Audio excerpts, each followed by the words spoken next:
Eu peguei esse exemplo aqui de y igual a x ao cubo mais 3x² e esse aqui é o gráfico dessa função. E aí é que entra a parada. O que são os máximos e mínimos? Fala aí, galerinha do YouTube, beleza? Eu sou o Rodrigo do Responde Aí e hoje, galera, a gente está aqui para mais um vídeo do nosso curso de derivadas. Hoje nós vamos bater um papo sobre como calcular os pontos máximos e mínimos, beleza? Então, simbora! Muito bem, galera, então vamos lá. Hoje nós vamos aprender a calcular nossos pontos máximos e mínimos, ok? Mas antes disso, e aí, galera, já se inscreveu no canal? Já ativou o sininho? Já deixou o like aqui embaixo? Se não, já mete bronca e vamos que vamos, beleza? Show de bola! Então vamos lá, galera, sem mais delongas, vamos dar uma olhada aqui. Hoje nós vamos aprender aqui a encontrar os nossos pontos de máximo e mínimo. Mas o que seria isso? Olha só, eu peguei esse exemplo aqui de y igual a x ao cubo mais 3x² e esse aqui é o gráfico dessa função. E aí é que entra a parada. O que são os máximos e mínimos? Os máximos e mínimos são pontos onde a nossa função ou ela para de crescer ou ela para de diminuir. Se você for reparar aqui no nosso gráfico, ela vem crescendo, crescendo, crescendo, crescendo. Quando ela chega aqui, ela para de subir. E quando ela vem, depois ela começa a descer, descer, descer. E quando ela chega aqui, ela para de diminuir o valor. Beleza? Show de bola. Só que aí o que acontece? Como que a gente determina isso tudo sem ter o nosso gráfico? Beleza? Porque na maioria das vezes nós não vamos ter o gráfico. A gente vai ter que determinar isso aqui, ó, somente pela nossa função. Beleza? Como é que a gente vai fazer? Olha só. Se liga aqui. Para a gente ter uma ideia de como que a gente vai calcular isso, a gente precisa relembrar um pouquinho lá da nossa reta tangente.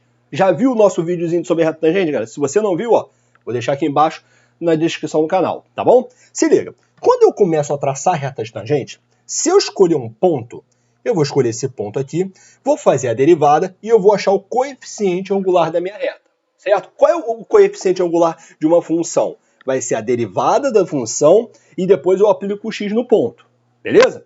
Show de bola. O que acontece? Se eu começar a traçar derivadas por vários pontos aqui, ó, do nosso gráfico, vai ter uma hora que se eu escolher esse ponto aqui e esse ponto daqui, que são os pontos onde a nossa função ela ou para de crescer ou ela para de descer, se você for reparar, o coeficiente angular de uma reta tangente nesse ponto, ó, o que vai acontecer? Ó?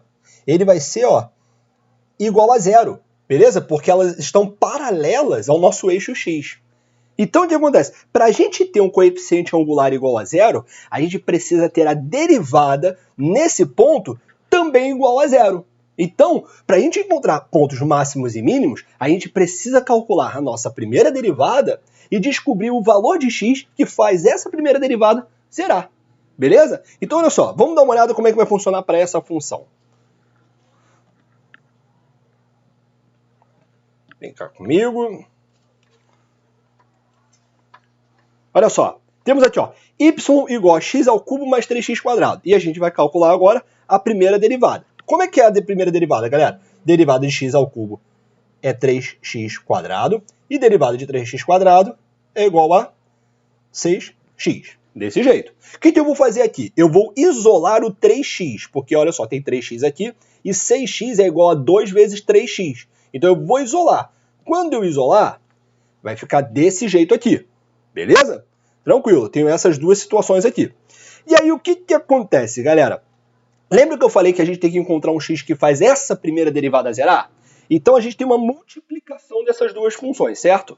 Então olha só, para isso tudo aqui zerar, nós temos duas possibilidades. Ou um, esse aqui é igual a zero, ou dois, esse aqui é igual a zero. Ou também tem o terceiro caso dos dois serem igual a zero ao mesmo tempo. Mas vamos analisar separadamente, tá? Então vamos olhar o primeiro. Quando que 3x vai ser igual a zero? Quando x for igual a zero. Quando que x mais 2 vai ser igual a zero? Quando x for igual a menos 2. Então, os pontos que fazem a nossa primeira derivada zerar é x igual a zero e x igual a menos 2. Beleza. Eu já achei esses dois pontos, só que eu ainda não sei qual desses pontos é máximo e qual que é mínimo. E como que a gente vai fazer para encontrar? A gente vai dar uma olhada no estudo de sinais dessas funções. Se liga só. Vem comigo. Vamos dar uma olhada aqui no estudo do sinal das funções. Vamos lá. Eu vou fazer o estudo dos sinais dessas duas funções aqui de forma separada e você vai entender por quê. Se liga. Vamos lá. Quando x é menor do que zero, primeira coisa, o que faz essa função aqui zerar, a gente encontrou que é x igual a zero. Então, quando x ele é menor do que zero, por exemplo, menos 1, 3 vezes menos 1 dá menos 3. Então, quando x é menor do que zero, aqui é negativo. Então, ó, negativo. Quando x é maior do que zero, por exemplo, x igual a 1, aqui é 3, então aqui é positivo. Desse jeito, beleza? Show de bola. Agora, se a gente for olhar para essa função aqui, x mais 2, a gente descobriu que quando x é menos 2, essa função zera. Vamos olhar para antes e depois desse ponto. Quando x é menor do que menos 2, por exemplo, menos 3 mais 2 dá menos 1. Então aqui é negativo. Quando x é maior do que menos 2, por exemplo, menos 1 mais 2 dá mais 1. Então aqui é positivo. Beleza? Show de bola. O que a gente vai fazer agora? A gente vai fazer agora o estudo dos sinais do produto dessas duas funções. Por que o produto? Porque eu quero dessa aqui, eu não quero delas separadas. Eu preciso do estudo do sinal disso aqui, porque essa aqui é a nossa primeira derivada. Então vamos lá. Vamos traçar aqui uma reta nesses dois pontos, bem tracejada, e vamos determinar. Ó, quando x é menor do que menos 2, aqui é negativo e aqui é negativo. Negativo com negativo, positivo. Negativo com positivo, negativo. Positivo com positivo, positivo. Beleza? Show de bola, galera? Então, olha o que aconteceu aqui. Tá vendo que aqui o valor é positivo? Quando a nossa primeira derivada ela é positiva, ela tá, ó, crescendo. Certo? Quando a primeira derivada é negativa, ela tá, ó, diminuindo. E quando a primeira derivada é positiva, subindo. Aí, olha o que acontece. Tá vendo que aqui, ó, ela tá subindo. E aí, quando chega no menos 2, ela começa a descer. Isso quer dizer que ela tá fazendo isso aqui, ó. Tá chegando daqui, ó. E ela começa a diminuir. Repare que isso aqui é um ponto de máximo, porque daqui ela não passa. Aqui ela não vai passar. E aqui é a mesma coisa, ó. Ela estava aqui, ó, diminuindo, né?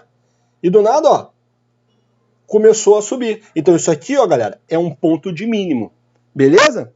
Show de bola? Então o que acontece? Nesse caso, o menos 2 vai ser um ponto de máximo e 0 vai ser um ponto de mínimo. Tá, o que a gente pode então concluir de maneira geral? Vem comigo, vou mostrar aqui para vocês. Você vai fazer o quê? Você vai calcular a primeira derivada. Vamos pegar a primeira situação.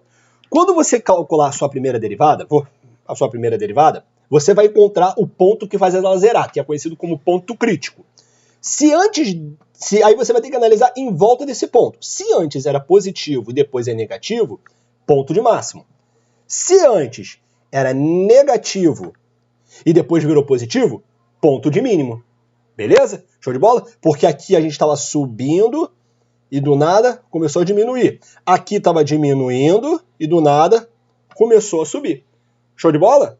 Tranquilo. Só que aí você deve estar olhando e se perguntando, Rodrigão, e se der igual entre eles? E se a gente tiver essa situação aqui, ó, negativo, negativo e positivo, positivo? Se isso acontecer, nós não temos nem ponto mínimo e nem ponto máximo. Nós vamos ter um ponto de inflexão. E o que é um ponto de inflexão, galera? O ponto de inflexão é quando a nossa função ela muda de comportamento, porém a taxa de crescimento ou de decrescimento não muda. Vou pegar um exemplo aqui para vocês entenderem. Olha só.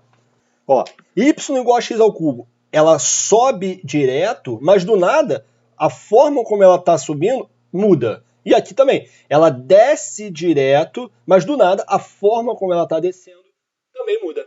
Beleza, galera? Entenderam? Show de bola? E aí, o que vocês estão achando do nosso curso de derivadas? Estão curtindo? Comenta aqui embaixo, o feedback de vocês é muito importante. Deixa o like, ativa o sininho, compartilha com todo mundo e a gente se vê no nosso próximo vídeo. Beleza? E aí, esse vídeo te ajudou? Responde aí.